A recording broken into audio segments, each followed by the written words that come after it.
அருட்பெரும் ஜோதி அருட்பெரும் ஜோதி தனிப்பெரும் கருணை அருட்பெரும் ஜோதி எல்லா உயிர்களும் இன்புற்று வாழ்க வள்ளல் மலரடி வாழ்க வாழ்க. திருச்சிற்றம்பலம்.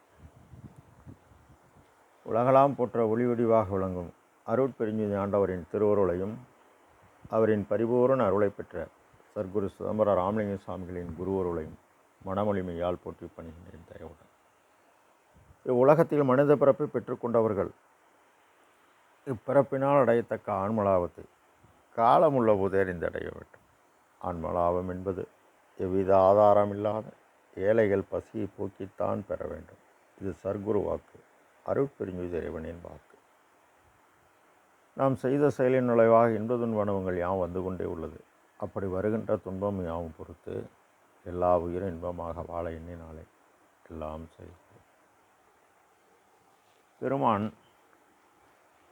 திருவருள் விளைதல் என்னும் தலைப்பில் முதல் பாடலில் செய்வகை அறியேன் மன்றுள் மாமணி நின் திருவுள குறிப்பையும் தெரியேன், உய்வகை அறியேன் உணர்விலேன், அந்தோ உருக்கண் மேல் உருங்கொள் என்றுழைந்தேன், மெய்வகை அடையேன் வேறு எவர்க்கு உரைப்பேன், வினையனேன் என்ன செய்ய விரைகேன், பொய்வகை உடையேன் எங்கனம் புகுவேன், புலையனேன் புகழ் அரியனே என இப்பாடலை பதிவு செய்கின்றார்கள்.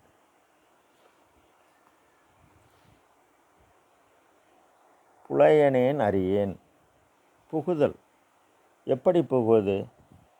முன்பு மனதால் மந்திரத்தை உருவாக்கி கருவாக்கி மூலாதாரத்து மூண்டல் கண்ணலை காலால் எழுப்பி அந்நிலையை அடைந்தனர். ஆனால் இன்று சுத்த சன்மார்க்க சட்டத்திற்கென்று சட்டம் உள்ளது, ஒழுங்கு உள்ளது. முதலில் அகவினத்தாரானால்தான் இது புரியும். அகவினம் என்பது எல்லா உயிரையும் தம்முயிர் போல் எண்ணுவது, எந்த உயிரும் உண்ணாதிருப்பது. மனம், இந்த மனம் அவ்வுயிரின் துன்பத்தை பலகாலம் போக்கத்தான் புக முடியும். புகுந்தால் நாம் செய்யும் பரோபகாரம், அதாவது மேலான புண்ணிய செயல், பசி நீக்கலே கொலை நீக்கலே என்பது உணர்ந்து பல நாள் பட்டினி என்றால் உயிர் போய்விடும் என்பதை அறிவால் அறிந்து நாம் அதனால் உண்டி கொடுக்க அவர் உயிர் பிழைப்பார். அதனால் தான் உண்டி கொடுத்தோர் உயிர் கொடுத்தோர் என்கிறது மணிமேகலை. இந்த பரோபகாரச் செயல் இறைவனின் தடையற்ற இயக்கச் செயல், தனி பெரும் கருணை. நாம் செய்த சிறிய கருணை பெருங்கருணையாக உபகாரத்தால் உபகார சக்தி தயவு அதிகமாக எண்ணலை நின்று வெறுப்பு அற்று உணர்வு நுட்பமாக்கி உயிர்களுக்கு உதவ உயிர் பொருள் ஒளிப்பொருள் கூட இறைச்சியான ஆன தகர உடம்பு ஒளியின் வேதியியல் மாற்றத்தால் பொன்னம்பலமாக மாற்றம் பெறும். இதனை பெருமான் பொன்னுடம்பு எனக்கு பொருந்திடும் பொருட்டா என்னுள்ளம் கலந்த என் தனி அன்பே என அகவலில் பதிவிடுவார். மேலும் 3452 பாடலில் இறந்தே இழைத்ததெல்லாம் போதும், இந்த உடம்பே இயற்கை உடம்பாக என்கின்றார். ஆக தயவினால் தயாவண்ணம் ஆக இந்நிலையை அவரவர் அக அனுபவத்தில் விளங்கும். செய்வகை அறியேன். எண்ணம் என்பது நினைப்பு என்பது மனம் என்பது காற்றின் இயக்கம் செயல்படுவது. செயல் என்பது வினை என்பது மனக்காரகன் என்பது இடது என்பது பெண்ணிடை மனம்.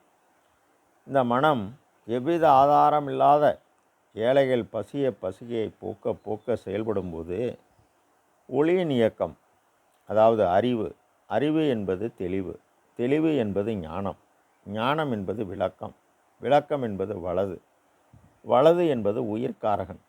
இதனை அகவலிலே பெண்ணிடை மனமும் ஆணிடை அறிவும் என்பார் பெருமான். ஆக நாம் பலகாலம் மனதின் செயல்பாட்டை அறத்துடன் கூடிய தர்மத்தில் இணைக்கும் போது ஆன்மா பிரகாசமடையும். அடியாறு பேறு 17ஆம் பாடலில் எந்த வகை செய்திடீர் கருணை எந்தாய் நீதான் இறங்குவையோ என கேட்டார். விடை கிடைத்துவிட்டது.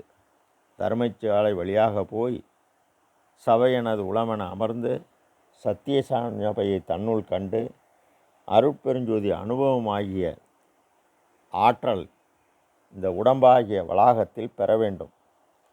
துறை இது, வழி இது, துணிவு நீ செய்யும் முறை இது என மொழிந்து மெய்த்துணையாக உள்ளார் பெருமான்.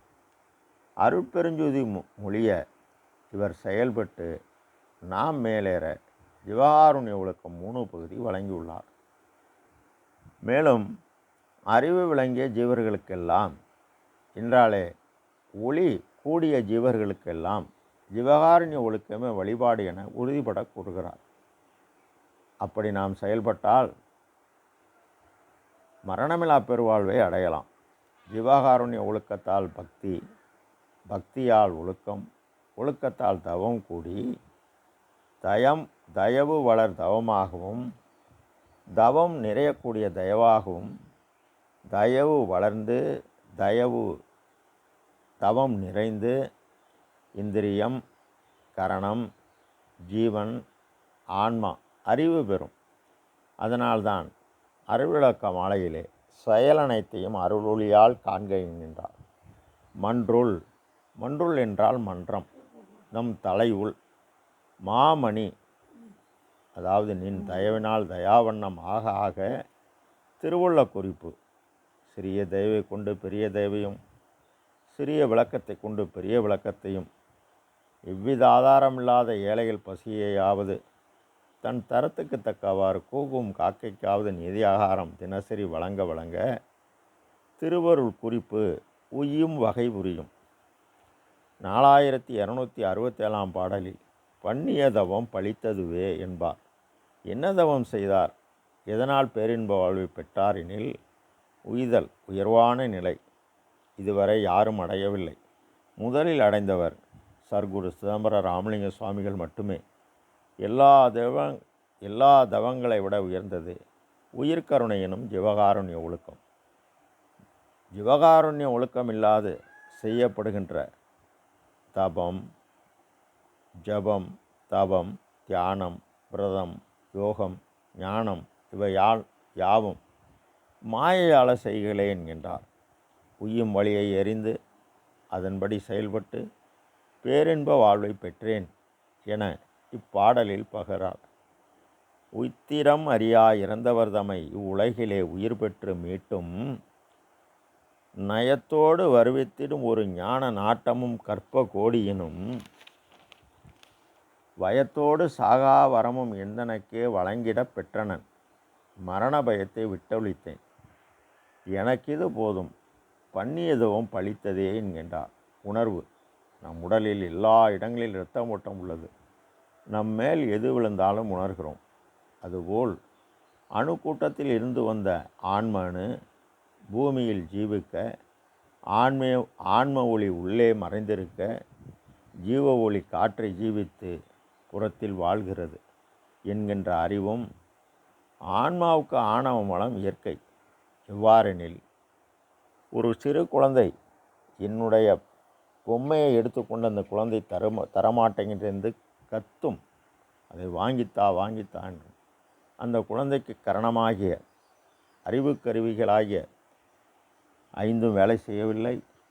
கரணமாகிய மனம், புத்தி, சித்தம், அகங்காரம் வேலை செய்யாத போதே ஆணவ மலம் ஆன்மாவுக்கு இயற்கையாக எனது என்பது உள்ளது.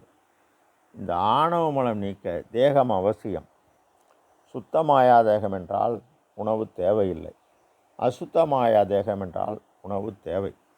இந்த உணவு உண்டால் 9 ஓட்டையில் அன்றாடம் கழிவுகளை வெளியேற்றும். அசுத்தா மாயா தேகத்திற்கு பசிப்பிணி இயற்கை. அப்பிணியை போக்க மருந்தே உணவுதான் என்கிற உணவுடன் ஆன்மநேய ஒருமைப்பாட்டு உரிமையுடன் அறமீறாது பொருளீட்டி தன் தேவை போக தன் தரத்துக்கு தக்கவாறு எல்லா உயிர்கள்பால் அன்பு கொண்டு செயல்பட உணர்வு இரத்தம் முழுவதும் கலந்து உயிருணர்வாக மாறும்.